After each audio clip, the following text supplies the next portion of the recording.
स्वागत है आप सभी का एडवांस डिग्री में। आज हम आपको बायोटिक फैक्टर बताने वाले हैं जो कि एनवायरनमेंट से रिलेटेड है। हमने इससे प्रीवियस वीडियो में आपको इन्वायरमेंटल का टॉपिक पढ़ाया था, जिसमें इन्वायरमेंट में दो फैक्टर्स से मिलकर बना था। एक होता है बायोटिक एंड एक होता है ए बायोटिक फैक्टर। तो जो आपका ए बायोटिक फैक्टर है वो हम बाद में पढ़ाएंगे। आज हम आपको पढ़ा रहे हैं बायोटिक फैक्टर कि बायोटिक फैक्टर क्या होता है। मैंने आपको बताया था उसमें भी कि लिविंग एंड नॉन लिविंग कौन कौन से फैक्टर होते हैं, उसके बारे में हमने डिटेल से पढ़ा था। तो आज हम देखेंगे बायोटिक फैक्टर। तो देखिए, जैविक कारकों के अंतर्गत जीवित पेड़ पौधे एवं जंतुओं की वे सभी क्रियाएं आती है।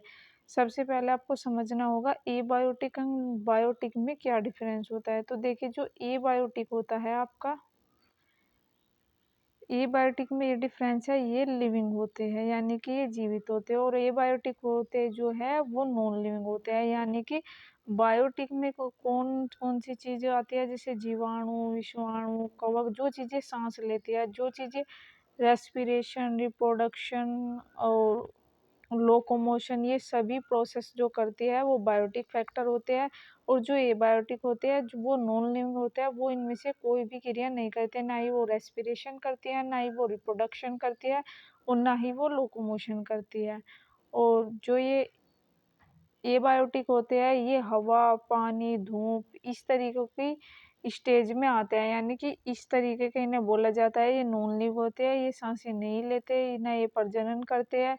और जो एबायोटिक जो बायोटिक फैक्टर है वो सभी ये प्रोसेस करते हैं, रिप्रोडक्शन की प्रोसेस और रेस्पिरेशन की प्रोसेस। तो रिप्रोडक्शन की प्रोसेस हो गई, रेस्पिरेशन की प्रोसेस हो गई।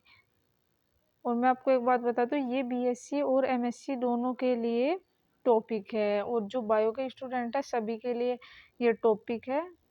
तो देखिए, आज हम पढ़ेंगे बायोटिक फैक्टर। तो जैविक कारकों के अंतर्गत जीवित पेड़ पौधों एवं जंतुओं की वे सभी क्रियाएं आती है। वनस्पति का संगठन, वृद्धि, प्रजनन, शरीर की बाह्य आंतरिक बनावट, वहाँ के वातावरण पर सीधा अथवा परोक्ष रूप से प्रभाव पड़ता है। तो मैंने अभी आपको बताया, ये जो बायोटिक फैक्टर होते हैं ये प्रजनन करते हैं, वनस्पति का संगठन होता है, बाह्य आंतरिक यानी कि इनकी स्ट्रक्चर में भी चेंजेस आता रहता है, यानी कि जो इनकी मॉर्फोलॉजी है यानी कि बाहर से जो इनकी बनावट है उसमें भी टाइम के समय ग्रो करते रहते हैं। तो क्या होता है, तो इनमें चेंजेस आता रहता है। एक ही स्थान पर उगने वाले पौधों तथा वहां पर पाए जाने वाले जंतु आपस में एक दूसरे पर प्रभाव डालते हैं। तो मान लीजिए कोई प्लांट है वो बहुत ज़्यादा बड़ा है और कोई छोटा प्लांट है, तो जब इसकी छांव इस पर पड़ेगी तो ये एक दूसरे पर बहुत ही प्रभाव डालते हैं, क्योंकि जो नीचे वाला प्लांट होगा ये कम ग्रो करेगा और जो ऊपर वाला प्लांट होगा वो बहुत तेजी के साथ में ग्रो कर रहा है। एक स्थान पर उगने वाले पौधे तथा वहां पाए जाने वाले जंतु एक दूसरे पर प्रभाव डालते हैं। तो देखिए, जो जंतु होता है, जब कोई पेड़ होगा तो उसकी जो छांव होगी उसके नीचे कोई जंतु रहेगा, तो इस पर प्रभाव भी डल रहा है क्योंकि उसे छांव मिल रही है, उसकी पत्तियों को खाना पीना मिल रहा है। तो इसलिए ये क्या करते हैं, एक दूसरे पर प्रभाव डालते हैं, और सभी पौधे आपस में या जंतुओं से संबंधित रहते हैं।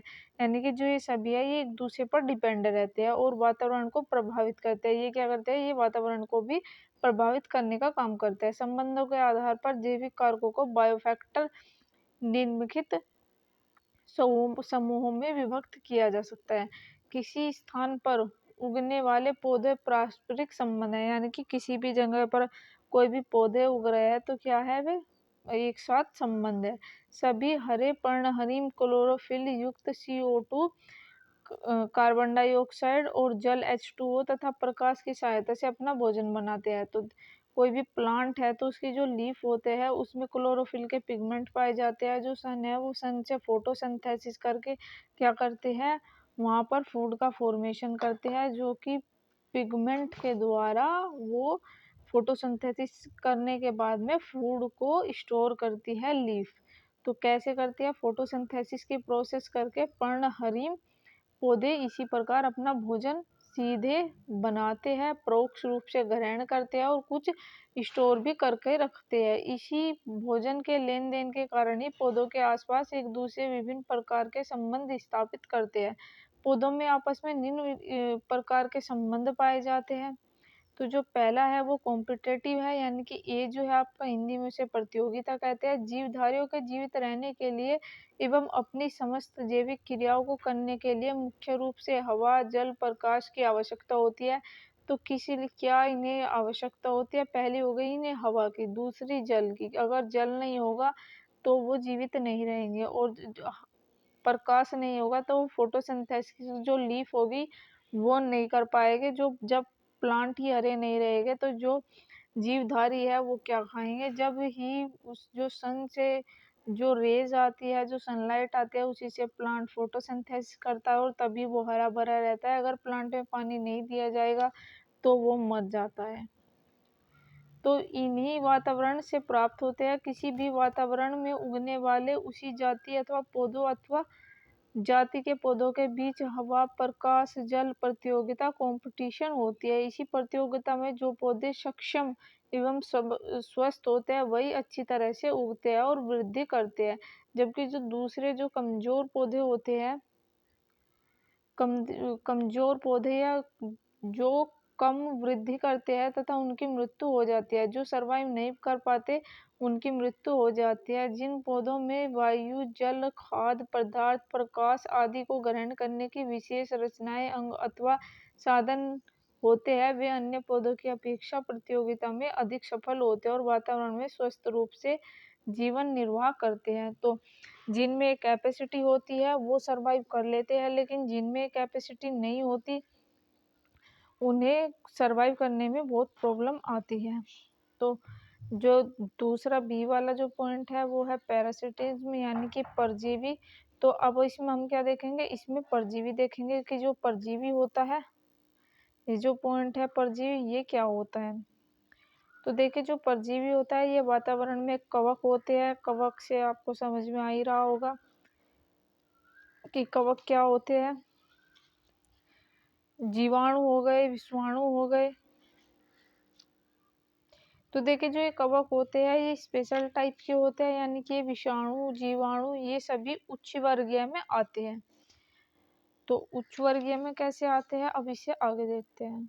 तो ये उच्च वर्गीय में आते हैं आवर्त बीजी पौधे, जैसे आवर्त बीजी जो होते हैं, जो एंजियोस्पर्मिक प्लांट होते हैं, जैसे अमरबेल हो गया, लेंथुरस हो गया और ओरेबेलेका हो गया और बेलेनोफोरा हो गया और रेफिसलिया हो गया, ये आदि ये किस में आते हैं? ये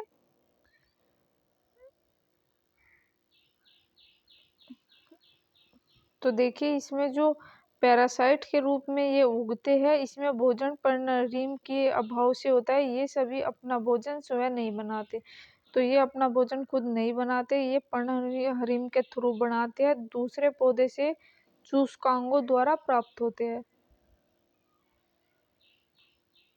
तो देखिए कैसे प्राप्त होते हैं? जो दूसरा प्लांट होता है उससे चूसकर ये अपना भोजन बनाते हैं। पौधे द्वारा गुण को परजीवी पैरासिटिज्म एवं पौधों के परजीवी पैरासाइट कहलाते हैं। यानी कि पैरासाइट, सपोज कीजिए आपने देखा होगा जो भैंस होती है उनके शरीर पर जुएं पाई जाती है काले रंग की, तो ये क्या करती है? वे शरीर में से खून को चूसने का काम करती है, तो उन्हें पैरासाइट बोला जाता है, क्योंकि वे दूसरों पर डिपेंड होती है और अपना पेट खून चूसकर भरती है। तो जो ये पौधे हैं पृथ्वी पर कोई संबंध नहीं रहता। जिन पौधे पर परजीवी उगते हैं अपना भोजन लेते हैं और पोषित होस्ट को पूरा करने में काम करते हैं, यानी कि दूसरों से अपना होस्ट को पूरा करते हैं। परजीवी पौधे परजीविता के गुण कारण कुछ पोषित पौधे होस्ट नष्ट हो जाता है, कुछ जीवित भी रहते हैं। तो इस प्रक्रिया में कुछ तो जो होस्ट होते हैं वो मर जाते हैं और कुछ जीवित रहते हैं। प्रकार के परजीवी का वातावरण की वनस्पति पर प्रभाव पड़ता है। तो कुछ पूर्णतः परजीवी होते हैं, यानी कि कंप्लीट पैरासाइट होते हैं, जैसे अमरबेल हो गई, तथा कुछ आंशिक परजीवी होते हैं, जैसे लोन्थेरस, विस्कम, चंदन। इसी प्रकार के कुछ जड़ों तथा तनों में परजीवी होते हैं जिन्हें मूल परजीवी कहते हैं, जैसे स्तंभ परजीवी, स्टेम पैरासाइट जो होते हैं। जो स्टेम पैरासाइट होता है जैसे मूल परजीवी उदाहरण होगा और ओरोबेली। दूसरा जो होगा आंशिक मूल परजीवी उदाहरण है इसका चंदन। तीसरा जो होगा अमरबेल और आंशिक स्तंभ परजीवी जो है वो लेंथेरस है। अब लास्ट अगला जो पॉइंट है वो है सहजीविता। जब दो पौधे आपस में जीवधारी साथ साथ रहते हैं तथा एक दूसरे को क्या पहुंचाते हैं, लाभ पहुंचाते हैं, तो उन्हें सहजीवी तथा इस प्रकार के संबंध को सहजीवन सिम्बोसिस कहते हैं। पौधों का यह गुण सहजीवी कहलाता है। सहजीविता के उदाहरण है लाइकेन, जो इसकी कुछ पौधों की जड़ों की ग्रंथियों में पाए जाते हैं। तो देखिए क्या है, ये भी लाइकेन जो है आपने देखा होगा चट्टानों पर पत्थरों पर ग्रो करके क्या करता है, अपना भोजन बनाता है उन्हीं से। ये ऐसी जगह पाए जाते हैं जहाँ बहुत ही लंबे समय से जो ये चट्टान है वे ऐसी ही पड़ी हुई है। तो लाइकेन की ग्रंथियां पाई जाती है, जैसे नाइट्रीकरण बैक्टीरिया। लाइकेन के शरीर पर निर्माण शैवाल कवक के द्वारा होता है। नाइट्रीकरण जीवाणु भूमि की स्वतंत्रता नाइट्रोजन परिवर्तन कर देता है। इस पौधों की जड़ी बूटी खाद ग्रहण करते हैं और बदलते हैं पौधों तथा जीवधारियों को भोजन एवं रहने के लिए स्थान देते हैं। इस प्रकार के सहजीविता प्रभाव के वातावरण पर प्रभाव पड़ता है। तो क्या पड़ता है, इसका प्रभाव पड़ता है। तो ये था हमारा आज का वीडियो। अगली वीडियो में हम इसके एबायोटिक कंपोनेंट के बारे में बात करेंगे, वो काफ़ी इम्पोर्टेंट है। तो जुड़े रहिए आप हमारे चैनल से। तो थैंक यू गाइज।